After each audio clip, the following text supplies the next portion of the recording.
La Inquisició és un tribunal que ja comença en el segle XI i segle XII, en temps d'Innocenci III i en temps del nostre sant català, que és Ramon de Penyafort, on es fa la persecució, podríem dir, dels càtars.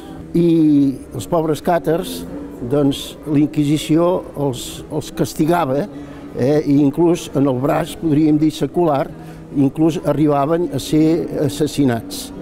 O sigui, la Inquisició ha tingut molta repercussió en la història de casa nostra.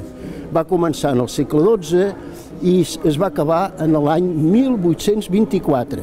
Però és curiós perquè a casa nostra existia la Inquisició i tenim moltes notícies d'aquesta Inquisició que estava precisament aquí, on assenyalem, que en aquell lloc, que actualment no té res a veure amb la Inquisició, sinó que és el Museu Marès. Aquí, concretament, l'any 1814, doncs hi va venir un senyor que es feia passar per cardenal de Borbó i es deia Francesc Majoral i era simplement un sergento i sabem exactament que va venir aquí amb una cel·la que es diu la cel·la de Sant Bartomeu.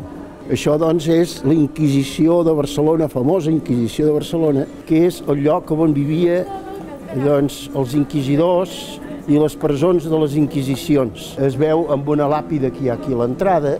Hem de reconèixer que és un moment molt delicat, inclús per la mateixa Església, acceptar la Inquisició, que té moments molt penosos i a la vegada també són moments que ens fan reflexionar que la nostra religió ha de tenir per sobre de tot el convenciment personal i a la vegada també la llibertat, que tan necessària és per a aquelles persones que vulguin ser bons religiosos.